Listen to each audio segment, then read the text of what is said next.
Terungkap kronologi detik-detik kerusuhan yang terjadi dalam Muktamar 10 P3 yang digelar Sabtu 27 September. Viral video Muktamar 10 P3 yang digelar di Hotel Mercure Ancol berakhir ricuh. Ratusan kader P3 bahkan saling baku hantam hingga lempar kursi saat Muktamar berlangsung. Beberapa di antaranya bahkan terlihat terkena lemparan kursi dalam Muktamar tersebut. Lalu bagaimana kronologi kerusuhan Muktamar 10 P3? Kronologi kerusuhan Muktamar 10 P3 bermula dari Muhammad Mardiono yang terpilih sebagai Ketua Umum atau Ketum P3 periode 2025 hingga 2030. Mardiono terpilih secara aklamasi pada hari pertama Muktamar ke-10 P3 Sabtu 27 September. Pengumuman itu disampaikan langsung oleh pimpinan sidang Muktamar 10 P3 Amir Uskara dalam konferensi pers. Kemudian terdapat sejumlah dinamika saat Muktamar 10 P3 dibuka, yaitu ketika pimpinan sidang menjelaskan tata tertib Muktamar. Disebutkan pemilihan ketua umum harus dihadiri secara fisik oleh para peserta Muktamar. Amir pun meminta kesepakatan para peserta Muktamar terkait aklamasi Mardiono. Usai disetujui peserta Muktamar, Amir pun mengesahkan aklamasi Mardiono sebagai Ketua Umum P3 selanjutnya dengan mengetuk palu.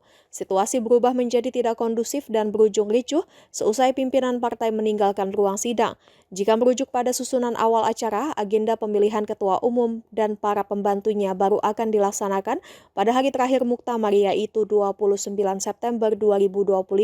Namun proses pemilihan Ketua Umum dipercepat melihat kondisi darurat yang terjadi di hari pertama Muktamar. Mardiono yang baru saja terpilih menjadi Ketua Umum menjelaskan pemilihan Ketum P3 yang baru dipercepat karena kondisi darurat. Pada hari pertama Muktamar 10 P3, terjadi kericuhan dan bentrok antara sesama kader P3. Maka seperti diatur dalam pasal 11 Anggaran Dasar dan Anggaran Rumah Tangga atau ADART P3, proses Muktamar bisa dipercepat. Mardiono mengatakan pihaknya sejak awal sudah mengendus ada upaya dari pihak-pihak yang berusaha membuat ribut di agenda Muktamar 10. Keributan terjadi usai para peserta meninggalkan ruang pertemuan. Puluhan orang terlibat perkelahian hingga mengakibatkan jatuhnya korban. Namun demikian pada Minggu 28 September dini hari, hasil Muktamar 10 P3 pun kemudian memunculkan nama dua ketua umum yang saling klaim. Mardiono mengklaim dan mengumumkan dirinya terpilih secara aklamasi, sedangkan kubu lainnya mengklaim Agus Suparmanto terpilih sebagai Ketua Umum P3 secara aklamasi lewat sidang yang berjalan hingga Minggu dini hari. Beberapa hari sebelum Muktamar 10 terdapat 3 bakal calon yang disebut akan memperebutkan kursi nomor 1 di partai berlambang Ka'bah itu. Juru bicara P3 Usman M. Tokan menyebut nama pertama yang merupakan calon kandidat kuat adalah Muhammad Mardiono.